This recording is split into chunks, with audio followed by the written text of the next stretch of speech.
Okay, let's kick things off. We're doing a deep dive today, really trying to unpack what it means to be genuinely early, especially in these fast-moving Web3 spaces. We're using the Apertum DAO1 network docs as our guide here, and the mission really is to see past the noise, find the actual structure, the proof, before everyone else piles in. Exactly. And what's key here, I think, is shifting how you think about early. It's less about a specific date. It's more about grasping the underlying structure, the understanding part, before it becomes common knowledge.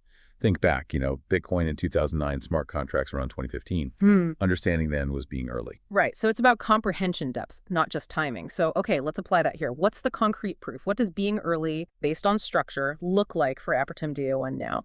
Well, it looks like proof, not just promises on a web page. It's operational maturities. The sources are pretty clear. Yeah. Genesis, January 30th, 2025.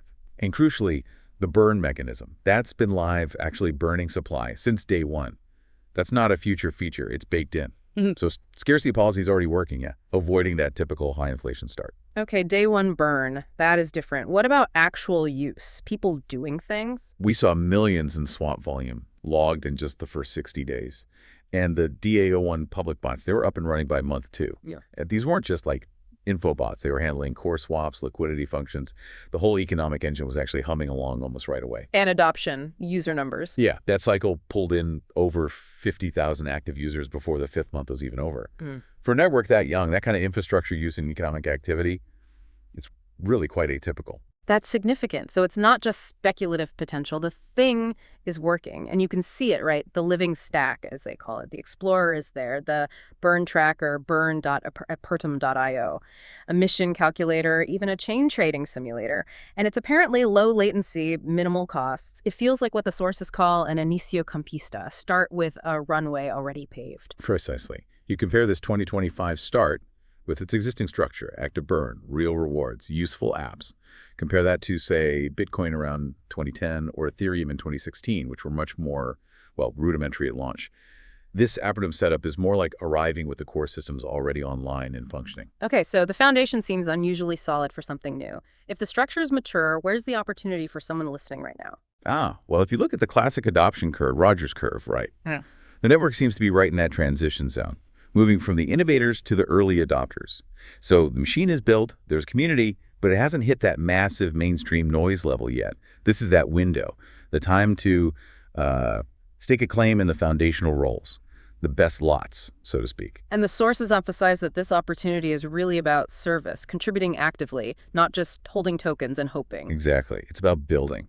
The docs outline 4 key roles, focused on embedding value into the network's DNA right now. Okay, what are they? First, the educator. This person establishes the culture. Clear language, solid tutorials, making it accessible, reducing that knowledge gap. Second, you have the creator, someone who builds actual products, tools the network needs, maybe microservices, or truly useful NFTs, not just collectibles. Makes sense. Then the third role. The connector. This person builds bridges, maybe practical ones, like linking Web2 users or businesses into Web3 functions provided by the network, or building regional communities, hubs. Okay, educator, creator, connector, and the last one. The observer. This role is about formalizing method, curating the important signals from the noise, defining clear processes, standard operating procedures, SOPs, basically ensuring the community operates coherently. Right, bringing order. And what's really striking is, at this scale, maybe 5,000 to 60,000 active users. Coherent action leaves a huge mark.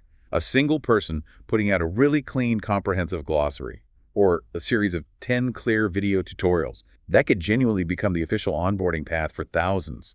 Your contribution has weight. Okay, that leads perfectly into actionable signs. The sources give this sort of pocket card idea for spotting a healthy start. What's on it? Right. Key things to look for. First, low latency and stable, predictable fees, shows the tech is sound. Second, transparent supply dynamics. Can you actually track the burn on chain? Is it verifiable? Third, applications that are live and in production, not perpetually stuck on a testnet, real world use. And finally, public metrics, shown over time, honest time series data, not just snapshots. Got it. Healthy signs. And what about the warnings, the anti-false starts, things to watch out for? Definitely. Number 1, beware volume without clear origin. Could easily be wash trading just to inflate numbers. Second, don't mistake a click screenshot or a marketing claim for actual on-chain proof. Verify. Always verify. And maybe the most critical, never ever delegate your seed phrase. It's not delegating work, it's complete abdication. You lose everything. Crucial warnings. Okay, let's synthesize this. For you, the listener, what's the takeaway? It seems the message is this early opportunity comes with real responsibility. What you choose to build or contribute now shapes the network's core identity. And the way to stay grounded to avoid getting lost in hype is always sticking to proof over opinion and following clear methods, those SOPs. Absolutely. And we'll leave you with this challenge drawn from the source's Plan of Entry 30-60 Days concept. You're encouraged to define your main role, educator, creator, connector, observer, and commit to a concrete delivery within that time frame. So the question to ponder is, given the maturity in the runway we've discussed, what's the very first piece of valuable on-chain legacy you will commit to building? Something that will exist because you decided to act now in this early adopter phase.